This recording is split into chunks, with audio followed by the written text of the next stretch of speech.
Bus ಸಮಯ ಕೇಳಿದ ಪ್ರಯಾಣಿಕನ ಮೇಲೆ ಚಾಲಕನಿಂದ ಹಲ್ಲೆ. ಮುರ್ಬಾದ್ ನಿಲ್ದಾಣದ ಘಟನೆಗೆ ಸಂಬಂಧಿಸಿದಂತೆ ಚಾಲಕ ಅಮಾನತು. ಕಲ್ಯಾಣ್ಗೆ ಹೋಗುವ ಬಸ್ ಯಾವಾಗ ಹೊರಡುತ್ತದೆ ಎಂದು ವಿಚಾರಿಸಲು ನಿಯಂತ್ರಣ ಕೊಠಡಿಗೆ ತೆರಳಿದ್ದ ಯುವಕ ಮತ್ತು ಅಲ್ಲಿದ್ದ ಉದ್ಯೋಗಿಯ ನಡುವೆ ಸಣ್ಣ ಮಾತಿನ ಚಕಮಕಿ ನಡೆದಿದೆ.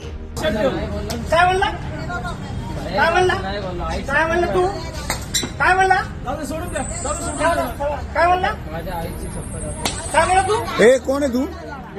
तू कौन है? हाँ चला मारा तो तुला अधिकार काय? ಈ ವಾಗ್ವಾದದ ವೇಳೆ ಮಧ್ಯಪ್ರವೇಶಿಸಿದ ಬಸ್ ಚಾಲಕ ದತ್ತ ಬಲೇರಾವ್ ಎಂಬಾತ ಯುವಕನೊಂದಿಗೆ ಜಗಳವಾಡಿ ನಂತರ ಆತನ ಮೇಲೆ ಹಲ್ಲೆ ನಡೆಸಿದ್ದಾನೆ.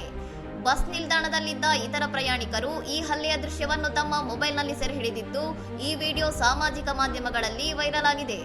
ಪ್ರಯಾಣಿಕರೊಂದಿಗೆ ಸೌಜನ್ಯದಿಂದ ವರ್ತಿಸಬೇಕಾದ ಚಾಲಕನ ಈ ವರ್ತನೆಗೆ ಸಾರ್ವಜನಿಕರು ತೀವ್ರ ಆಕ್ರೋಶ ವ್ಯಕ್ತಪಡಿಸಿದ ಹಿನ್ನೆಲೆಯಲ್ಲಿ ಎಸ್ಟಿ ನಿಗಮದ ಅಧಿಕಾರಿಗಳು ತನಿಖೆ ನಡೆಸಿದ್ದಾರೆ. ಪ್ರಾಥಮಿಕ ತನಿಖೆಯಲ್ಲಿ ಚಾಲಕ ದತ್ತ ಬಲೇರಾವ್ ತಪ್ಪಿತಸ್ಥ ಎಂದು ಕಂಡುಬಂದ ಕಾರಣ ಆಡಳಿತ ಮಂಡಳಿಯು ಆತನನ್ನು ಸೇವೆಯಿಂದ ತಕ್ಷಣವೇ ಅಮಾನತುಗೊಳಿಸಿ ಆದೇಶ ಹೊರಡಿಸಿದೆ. ಇನ್ನಷ್ಟು ಸುದ್ದಿಗಳಿಗಾಗಿ ನೋಡ್ತಾ ಇರಿ ಸೌರಂ ಟಿವಿ.